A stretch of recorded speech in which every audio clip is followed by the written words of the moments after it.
Meu nome é Raíza, tenho 35 anos, e vou compartilhar com vocês uma história que aconteceu comigo há 2 anos. Na época, eu era casada com o Matheus. Quando nos casamos e começamos a morar juntos, logo percebemos que a vida a dois seria cheia de desafios, especialmente no lado financeiro. Eu queria muito contribuir com as despesas da casa, mas o Matheus insistia que essa responsabilidade era dele, enquanto eu cuidaria do lar. Isso parecia mais lógico também, já que sonhávamos em ter filhos, e essa divisão nos prepararia para o futuro. No entanto, a situação estava ficando cada vez mais difícil.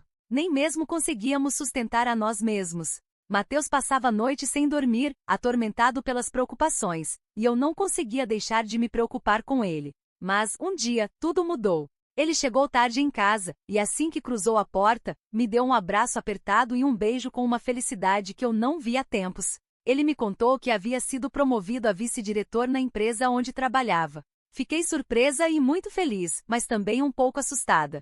Afinal, ele era apenas um analista em treinamento. Ele me explicou que havia se aproximado muito da presidente da empresa, e ela o tinha enxergado como alguém especial, oferecendo-lhe essa chance. Achei a história um pouco confusa, não por falta de confiança nas capacidades do Matheus, mas pela rapidez com que tudo aconteceu. Depois dessa promoção, nossa vida financeira melhorou bastante, mas, aos poucos, parecia que eu estava perdendo o Matheus. Ele começou a chegar cada vez mais tarde em casa, muitas vezes após eu já ter ido dormir, sempre justificando que as reuniões intermináveis no trabalho o impediam de voltar mais cedo. Até que um dia decidi tomar uma atitude. Por volta das 7 da noite, resolvi fazer uma surpresa e ir até a empresa onde o Matheus trabalhava. Para minha surpresa, ele não estava lá. A secretária me informou que ele havia saído no horário normal, como fazia todos os dias. Naquele momento, percebi que o Matheus estava mentindo para mim.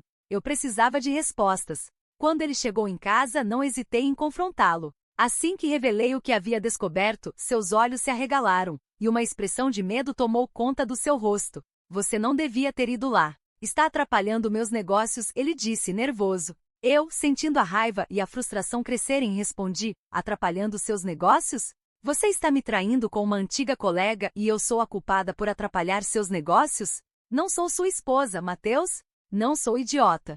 Ele tentou me acalmar, me abraçando e pedindo, amor, eu não estou te traindo, mas não posso contar o que eu estava fazendo lá. Acredite em mim, por favor. Eu só quero te proteger. Deixa isso pra lá. Furiosa e confusa, eu retruquei. Quer saber, Matheus? E fui direto para o nosso quarto, trancando a porta. Ele acabou dormindo no quarto de hóspedes naquela noite. Mas eu não conseguia dormir. Eram quase 2 da manhã, e eu ainda estava chorando quando algo aterrorizante aconteceu. No canto do quarto vi uma silhueta. Parecia um homem, mas suas proporções eram bizarras. Uma cabeça grande demais, braços e pernas longos e finos, e dedos pontiagudos. Além disso, ele tinha 2 calombos no topo da cabeça, como se fossem chifres. De repente, senti uma baforada quente, como se alguém tivesse acabado de levantar a tampa de uma panela fervente. Aterrorizada, gritei. O que você é? O que você quer? Foi quando ouvi uma voz grossa, como se estivesse sussurrando diretamente no meu ouvido. Eu quero levar você. Desesperada, comecei a gritar com toda a força que tinha. Matheus invadiu o quarto, arrombando a porta e acendendo as luzes. Em pânico, o abracei, soluçando enquanto tentava explicar a coisa terrível que havia acabado de acontecer. Naquele momento, vi o Matheus murmurar algo que me deixou ainda mais confusa, então ele te achou. Ele se aproximou, colocou a mão suavemente no meu rosto e disse com urgência, Raíza, meu amor, me deixa dormir com você hoje. Eu preciso te proteger, ou algo terrível vai acontecer. Minha mente girava tentando entender. Como assim uma tragédia? Antes que ele pudesse responder, meu celular vibrou. Era uma mensagem de uma antiga amiga nossa, com um link de uma notícia. Quando abri, meu coração disparou. Eline havia sido encontrada morta em seu apartamento, aparentemente por suicídio. O choque foi imediato. Eline era a mulher que eu tinha visto com Matheus naquele café. Tremendo, mostrei o celular para ele e chorando perguntei, o que é isso, Matheus? Você estava com ela horas atrás e agora ela aparece morta? Você tem alguma coisa a ver com isso? Pelo amor de Deus, o que está acontecendo? Matheus, com uma expressão sombria, respondeu, Raíza, meu amor, eu fiz isso por você. Minha confusão só aumentou. Como assim fez isso por mim? Foi então que, como um pesadelo recorrente, a sombra demoníaca voltou, preenchendo novamente o canto do quarto. Um pavor indescritível tomou conta de mim quando senti algo tocar meu corpo, como se estivesse me acariciando, mas não havia nada visível. O terror me paralisou, e não conseguia me mexer. Subitamente a sombra apertou meu pescoço e uma voz sombria ecoou. Você tentou me enganar, Mateus, mas ninguém me engana. Eu vou levá-la, ou o nosso pacto será desfeito. Trato é trato. Eu tentava gritar, mas o medo e a pressão no meu pescoço me sufocavam.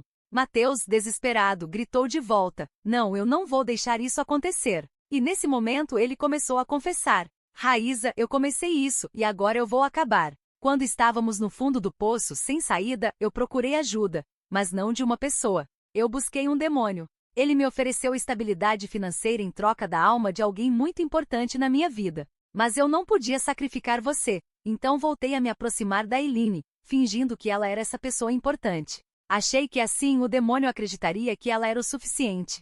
Na hora certa pedi para que ele a levasse, e ele a levou, mas não foi o bastante. O demônio, com sua presença agora ainda mais sombria e imponente, respondeu com frieza, não foi o suficiente. Eu quero ela. Antes que eu pudesse reagir, a sombra abriu sua boca e uma língua pontiaguda começou a deslizar em minha direção. Senti a língua entrar pela minha boca, descer pela minha garganta, e logo comecei a sufocar. A visão foi ficando turva, o desespero tomou conta, enquanto minha consciência se esvaía. Mateus gritava, implorando ao demônio que não me levasse. Foi quando ele, em um ato de desespero, abriu a cômoda, pegou uma arma e a apontou para sua própria cabeça. No mesmo instante, o demônio retirou sua língua de dentro de mim. Mateus, com a voz trêmula e os olhos fixos no vazio, disse, eu comecei isso, não é justo ela pagar. Vamos desfazer o trato, você ficará com a minha alma. O demônio soltou uma risada baixa e rouca, como se estivesse se divertindo com o sofrimento de Mateus. A sombra lentamente se aproximou dele, envolvendo sua mão que segurava a arma, e sussurrou, se for assim, eu aceito. No momento seguinte, o demônio, junto com a mão de Mateus, puxaram o gatilho. O disparo ecoou pelo quarto, e o corpo de Mateus caiu instantaneamente, com o sangue manchando a parede ao fundo. Foi um instante de caos, e logo o silêncio tomou conta do ambiente. A sombra então se dissolveu em uma espessa fumaça que envolveu o corpo de Mateus, como se estivesse retirando algo de dentro dele. E assim como veio, o demônio desapareceu. 2 anos se passaram desde aquela noite, e ainda é difícil para mim acreditar no que Mateus fez. O desespero o levou a um pacto sombrio, oferecendo a alma de outra pessoa para salvar nossa estabilidade. Foi um ato egoísta, sem dúvida, mas, no último momento, ele se arrependeu. No fim, ele deu a própria vida para desfazer o acordo, carregando consigo o peso de suas escolhas e do pacto que destruiu sua alma.